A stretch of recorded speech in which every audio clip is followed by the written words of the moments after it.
What's happening, guys? This is Adi back again with another deep dive. The deep dives keep coming. We still got a couple weeks left in the transfer window, and I'm sure we're not done yet. Very excited to talk about this very young, full of potential Croatian winger that's coming out of Maribor. But before we do, guys, don't forget, like and subscribe if you're listening to this video.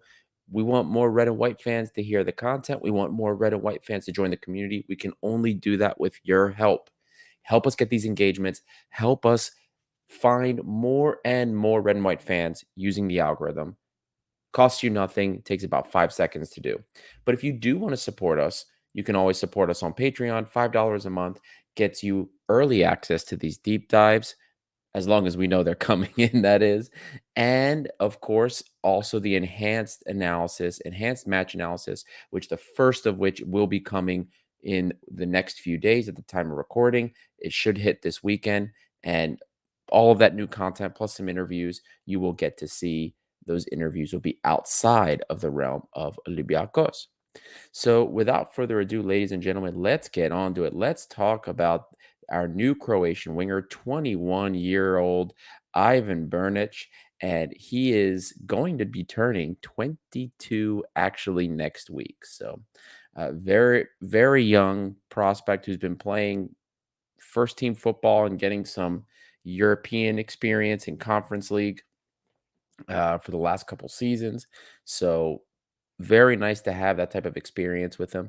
Measuring it at 5'8", 173 centimeters, 68 kilograms, 149 pounds, and he plays almost entirely as a left winger. He has played a little bit in the right mid. Very interesting scenario that was, but that's not something we're probably going to see very much of. I do apologize that this scouting report's coming out almost now a day after the player was announced. We thought that we would have maybe a day from the time he was flying in to his announcement. So sorry, guys, that we're late on this one. We don't always catch all of them, but the scouting report's here, and better late than never. A little bit more info on the background of Ivan. He played in Croatia for Hajduk Split, and he also played for Dugopolja before moving to Maribor in Slovenia. And he had a very solid season for Maribor last season, and he started off the season this season at least very well with his Conference League qualification for Maribor. He's notched a goal and 2 assists at this point before joining us. Carries the ball a lot like Daniel Podense used to. Quick with very quick steps. Loves to take a lot of touches, especially when he's dribbling towards the defender, cutting inside with his right foot. Very low center of gravity. And he's really not easily dispossessed, despite being a smaller character. From a top-down view, he is a real winger. So let's get moving. Get started with the data. Get a look at the player profile from an analytics perspective. And overall, one of the best parts about this player is his goal creation. This is one of the reasons we're bringing him in. He was probably the best goal threat as an attacking mid winger in the Slovenian league. Period. Dangerous when shooting as well as playing the ball in. He's not selfish, but he does take his chances if they're there. All of his goals came from open play. He has a sweet spot, which is in that upper left area. If you're in the goal or if you're facing the goal, the upper left area of the penalty box, which is about 15 to 18 meters out in that area. And he gets very solid power on those close shots, but then he has a nice curl for far post. It's just like every time. And at such a young age to have that type of repetition and quality that's so consistent, it's incredible.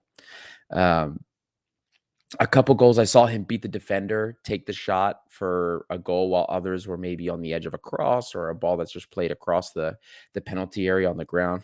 Most of his shots came in similar context. Even if it was up the middle and outside the penalty area, he has pretty solid power, but he does sky a lot of his opportunities, especially when they're on the edge of the outside of the penalty box, that 18-meter area, especially if it's outside the box too. Skies a lot of those opportunities. If he can keep those down, keep his head down, keep those shots down, he'll be a menace from inside and outside the box because he's got power and he can take these long range shots when they're down and he keeps his head down, he keeps them on frame, they're almost always deadly. So if we can work that out with this player, it's incredible. He does have a remarkable number of touches and overall volume when he's inside the penalty area, which will definitely see him finding himself with goal scoring opportunities, whether he's in Greece or in Europe. Assists came up from many areas. He takes corner kicks with solid accuracy, crosses the ball both to the byline as well as up top to the penalty box. He does seem to prefer to do a lot with his right foot. If he's afforded the time and space, he'll cut back and cross with his right. Otherwise, if he goes straight to the byline, he'll usually cross it with his left. And at that point, it's usually just lifting the ball up. In many situations, he was the player passing the ball in a 1-2 pass and move situation. Less so the guy receiving the ball, unless the ball is being played outside. So what I mean by that is he was usually the guy a player gives him the ball and then is running expecting the ball back from him versus him unless he's out wide, he's playing the ball and expecting the ball in return. So he was a fountain of possibilities in Slovenia.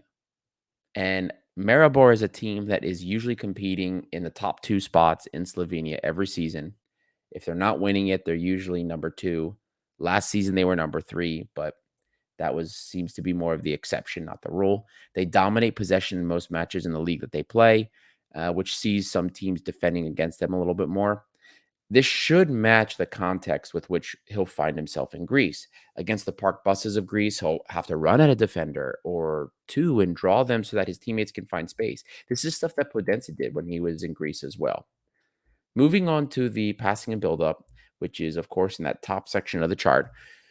In Slovenia, he was not incredibly involved in build-up. When Maribor sat deeper in European play, he would generally be a little bit more involved, but he was involved just by carrying the ball forward with as much space as he had available to him, then maybe dumping the ball off and running down the line. Didn't see a lot of one touch because of his preference to carry the ball forward.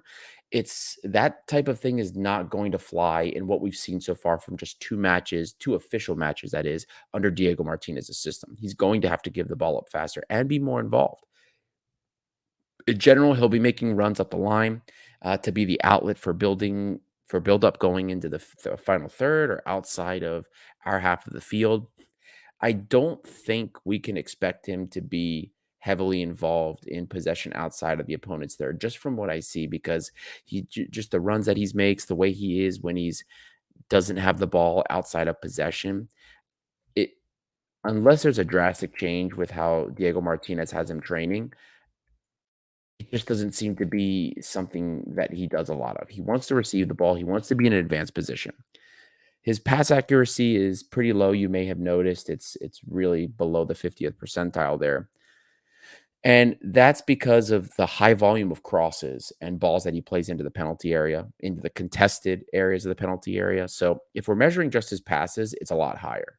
But it doesn't take away from the fact that his touches generally are in the form of dribbles and final passes versus passing around and build up 5 to 8 meters at a time. This should change. Again, I'm going to reiterate this. I expect this to change under Diego Martinez. He's not going to be afforded the same time and space in order to just carry the ball around or do those things. He's going to have to be with the program if he wants to play. We don't really have a lot of options. We're going to have to play him, but Diego Martinez seems like the type of coach that doesn't care. If you're not going to play his way, he'd rather bench you. His off the ball movement tells us that he's going to stick to the width. If he does drop deep, it's because he wants to receive the ball, and you'll hear him scream for it. I could hear it in the tape. Otherwise, if he's not coming back to get the ball to then run forward, he's going to sit forward, hope to receive the ball in an advanced position to either run by the defender or past the defender. And by past the defender, I mean he's going to dribble on him and try to get by him. So, I mean, it's not very difficult to find out what the tendencies or the inclinations are going to be with this player because it was the same in almost every single game.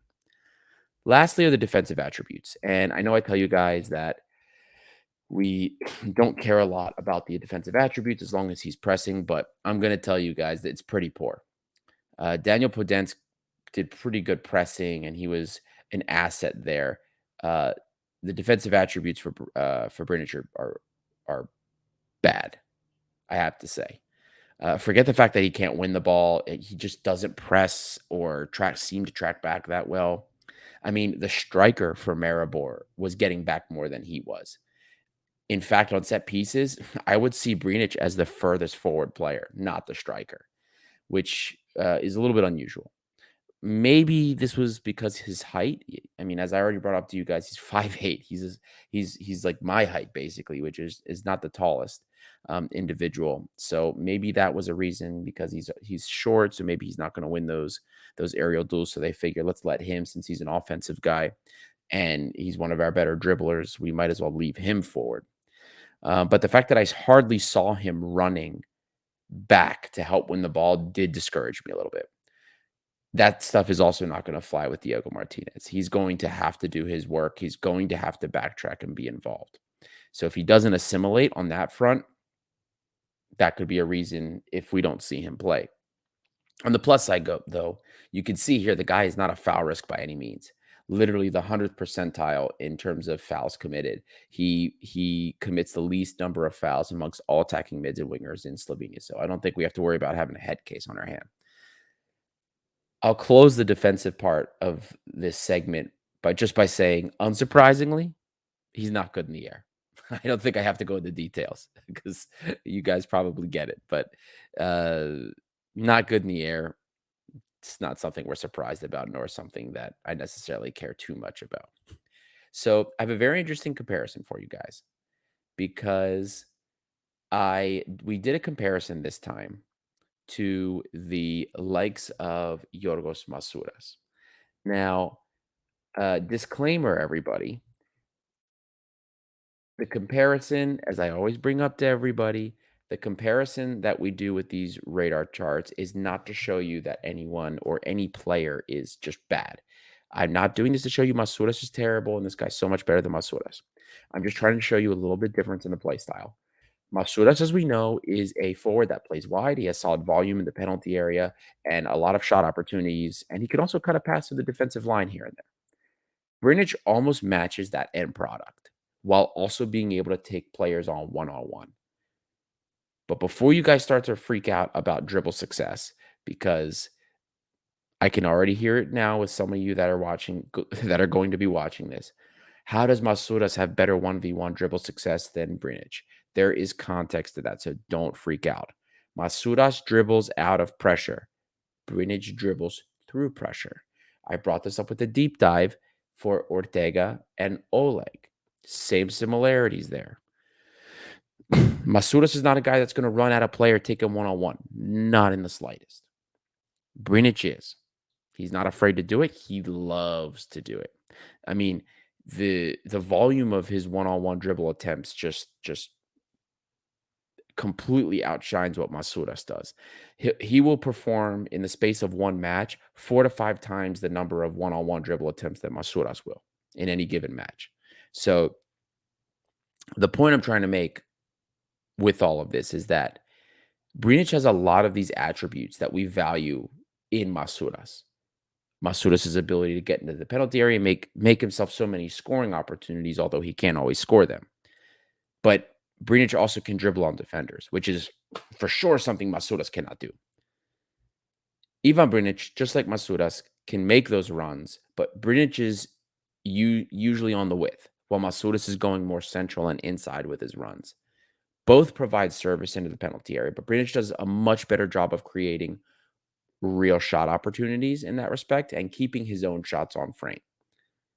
Despite my complaints of him skying the ball from distance, he's relative to Masuras, he's pretty good at this and he's pretty accurate in terms of his shot accuracy. Masuras' value proposition as a player lies in his ability to finish. So if we're continuing the comparison here, when Masuras isn't finishing the ball, his value to Olympiacos vastly decreases. If Brnic gets to the point where he's getting in a similar situation with Masuras, his value proposition doesn't drop as much because he can dribble, he can make space, and he can create from nothing. This is the important point I want you to take away from here.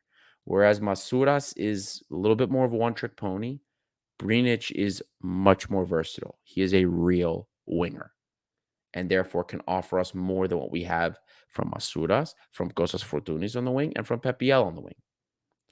That's the important takeaway I want you guys to take from this, especially the comparison to Yoros Masuras. Now, closing this up, what's the verdict? Well, I give Brnic a thumbs up. The kid has loads of potential. And at 21 years old, go about to turn 22, but I do have concerns. I have concerns about his ability to track back, and I have concerns about how he's going to assimilate into a faster paced Spanish style system where he cannot be afforded as much time or patience to dribble the ball. I had a similar concern with Alexandropoulos. If you guys remember the deep dive, those of you that listened to the scouting report, I said something similar that I saw Alexandropoulos carrying the ball a lot and not distributing the ball a lot. And I thought maybe that was a reason he didn't play that much at Sporting. But since he's arrived here, he's played in both official matches. And Diego Martinez, when we asked him about Yorgos Masuras in the press conference, he told us that guys like Masuras and Alexandropoulos, they hustle and they do what's asked of them. So maybe I was wrong with Alexandropoulos in that regard, and maybe that won't be the case with Brnic as well. Maybe Brnic will assimilate very well, and he won't carry the ball as much, and he will adapt.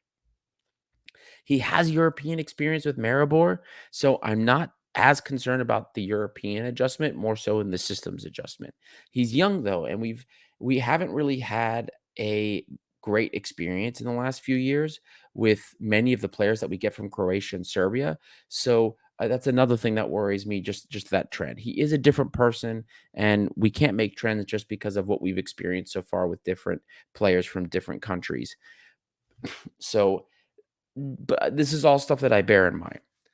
Now, the signing in general represents a great value potential financially for this club. Not just financially, actually, intrinsically as well. But we still need at least one more ready and complete winger to bolster the squad. I brought up with some of the older, like the previous signings, the earliest signings, Ibora, Kini, that these signings really can't be judged entirely until we see what else we bring. Because if we bring other pieces, then we could say, "Oh, this is good because we have this guy for this situation and this for this situation." And it's similar with Brnic.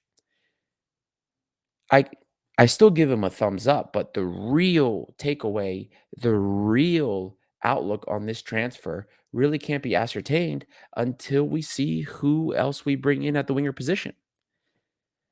Not to mention, we still need another forward, and with El Arabi on the way out, we need at least one more in addition to El Kabi who came in. Not to mention, I still don't trust El Kabi entirely, but that's another discussion.